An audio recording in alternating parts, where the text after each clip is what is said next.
ശരി, Shri N P Chekkutty, ഈ തെരഞ്ഞെടുപ്പ് കാലത്ത് കേട്ടിരിക്കുന്ന പ്രതികരണങ്ങൾ മുൻകാലങ്ങളിലൊന്നും കേൾക്കാത്ത വിധത്തിൽ വല്ലാതെ വർദ്ധിച്ചിട്ടുണ്ടോ എന്നൊരു ചോദ്യമുണ്ട്. അത് വിദ്വേഷ പ്രസംഗമായാലും പരസ്പരം നേതാക്കളെ വിമർശിക്കുന്ന പ്രതികരണമായാലും, അത് വിമർശനം എന്ന വാക്ക് പ്രയോഗിക്കാൻ പറ്റുമോ എന്നറിയില്ല. ആ രൂപത്തിലേക്ക് മാറുന്നുണ്ട്.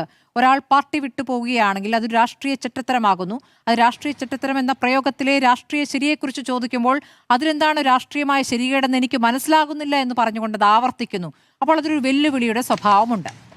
പിന്നീട് പറഞ്ഞ കാര്യങ്ങൾ നമുക്കറിയാം. ഒരു ഒരു ഒരു സാധാരണ പാർട്ടി പ്രവർത്തകൻ ഒരു ചോദ്യം ഉന്നയിച്ചപ്പോൾ വീട്ടിൽ പോയി ചോദിക്കുക എന്ന് പറഞ്ഞപ്പോൾ ചില സമയത്ത് അസഹിഷ്ണുതയുടെ മുഖഭാവം, മറ്റു സമയത്ത് എല്ലാവരെയും കരുതലോടെ കാണുന്നു എന്ന രൂപത്തിൽ മറ്റൊരു ഭാവം എടുത്തെഴിയുന്നു. അപ്പോൾ ഇതിലേതാണ് യഥാർത്ഥ പിണറായി വിജയൻ എന്നൊരു ചോദ്യം.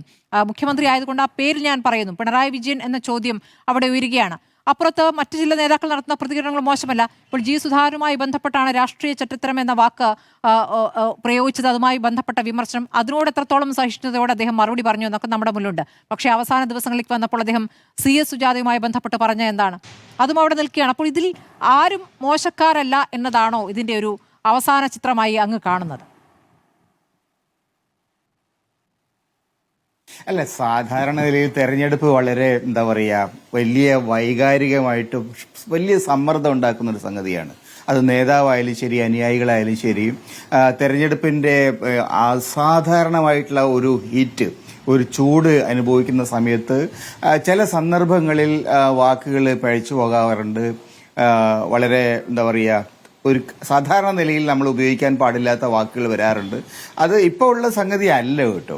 ഈ കേരളത്തിന്റെ ചരിത്രത്തിൽ നിങ്ങൾ മുൻകാലങ്ങളിലും ഈ തരത്തിലുള്ള അമിതമായിട്ടുള്ള വാചക പ്രയോഗങ്ങൾ ഉണ്ടായിട്ടുണ്ട്.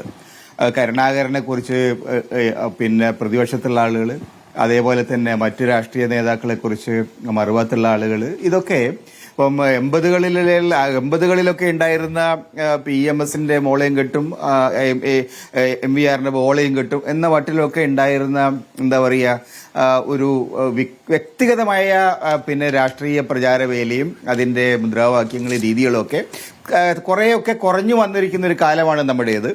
സ്വാഭാവികമായിട്ടും നമ്മുടെ സമൂഹം ഇത്തരം കാര്യങ്ങളെക്കുറിച്ച് കുറെ കൂടി ഗൗരവത്തോടുകൂടി ചിന്തിക്കുന്നുണ്ട്. അപ്പൊ അതുകൊണ്ട് എനിക്ക് തോന്നുന്നു ഈ തെരഞ്ഞെടുപ്പിൽ വന്നിരിക്കുന്ന കുറെ വാക്കുകൾ അമിതമായ വാക്കുകളാണ്. അത് പ്രയോഗിക്കാൻ പാടില്ലാത്തതായിരുന്നു. ഒരു പക്ഷേ സന്ദർഭത്തിന്റെ ഒരു എന്താ പറയുക, സമ്മർദ്ദം കൊണ്ട് സംഭവിച്ചതാകാം. എന്തായാലും ശരി, മുഖ്യമന്ത്രിയെ പോലുള്ള ഒരാള് അദ്ദേഹം ഇരിക്കുന്ന പദവിയുടെ ഒരു പ്രാധാന്യവും കേരളീയ സമൂഹത്തിന്റെ പൊതുവിൽ ഉള്ള നമ്മുടെ ഒരു സാംസ്കാരികമായ രീതികളും പാരമ്പര്യങ്ങളൊക്കെ നോക്കിക്കഴിഞ്ഞാൽ പലതും ഒഴിവാക്കേണ്ടതായിരുന്നു. നിർഭാഗ്യവശാൽ അദ്ദേഹം എല്ലാ കാലത്തും പെട്ടെന്ന് ക്ഷോഭിക്കുന്ന ഒരു സ്വഭാവമുള്ള ആളാണ്. അതുകൊണ്ട് പിണറായി വിജയനെ സംബന്ധിച്ചിടത്തോളം അദ്ദേഹം എടുത്തിരിക്കുന്ന ഈ വാക്കുകൾ, അല്ലെങ്കിൽ പ്രയോഗിച്ചിരിക്കുന്ന വാക്കുകൾ തീർച്ചയായും ഉപയോഗിക്കാൻ പാടില്ലാത്തതാണ്. പക്ഷേ ഈ സന്ദർഭത്തിന്റെ പ്രത്യേകത അനുസരിച്ച് ഞാൻ അതിനെ ഒരു വലിയ ഗൗരവമുള്ള വിഷയമായിട്ട് കാണുന്നില്ല. ഈ സമയം മാറും, തെരഞ്ഞെടുപ്പ് മാറും, വീണ്ടും കുറെ കൂടി സമവായത്തിന്റെ അല്ലെങ്കിൽ പരസ്പര ബഹുമാനത്തിന്റേതായിട്ടുള്ള ഒരു അന്തരീക്ഷം ഉണ്ടാവും എന്നാണ്. പ്രത്യേകിച്ച് രേവന്ത് റെഡ്ഡിയൊക്കെ അൾട്ടിമേറ്റ്ലി കേരളം വിട്ടു കഴിഞ്ഞാൽ രേവന്ത് റെഡ്ഡി ആയാലും രേവന്ത് റെഡ്ഡി പറയുന്ന എക്സ്പയറി ഡേറ്റ് കഴിഞ്ഞു, ഇനി നിൽക്കണ്ട, പൊക്കോളൂ എന്ന് പറയുകയാണ്. ഇവിടെ വന്നിട്ടാണ് പറയുന്നത്. അപ്പോൾ അത് പിണറായി വിജയൻ എന്ന നേതാവിനെ പറയുന്നതാണോ, കേരളത്തെ പറയുന്നതാണോ, കേരള ജനതയെ പറയുന്നതാണോ എന്ന രൂപത്തിലും വായിക്കപ്പെടുന്നുണ്ട്.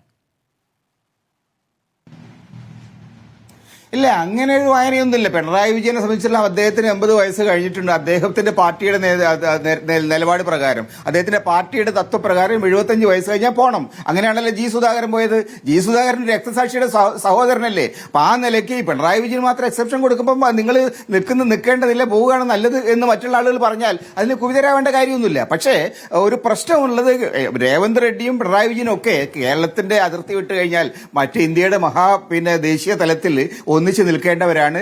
ഇന്ത്യയിലെ രാഷ്ട്രീയത്തിൽ യഥാർത്ഥത്തിൽ BJPക്കെതിരായിട്ടൊരു സഖ്യകക്ഷി ഇന്ത്യ സഖ്യത്തിൽ 2 കൂട്ടരുമുണ്ട്. അപ്പൊ അതുകൊണ്ട് ഇത് ഒരു വലിയ ഒരു ദേശീയ പ്രശ്നമായിട്ട് മാറുന്ന ഞാൻ കരുതില്ല. പക്ഷെ തീർച്ചയായും പിണറായി വിജയൻ ഒഴിവാക്കേണ്ട വാചക പ്രയോഗങ്ങളായിരുന്നു. കാരണം അത് എന്തൊക്കെ പറഞ്ഞു കഴിഞ്ഞാലും ഒരു സിനിമാ ഡയലോഗാണ് മറ്റേയാൾ ഉപയോഗിച്ചത്.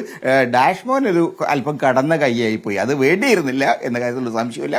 ജനങ്ങൾ അതിനെ ആ മട്ടിൽ തന്നെയാണ് കാണുക.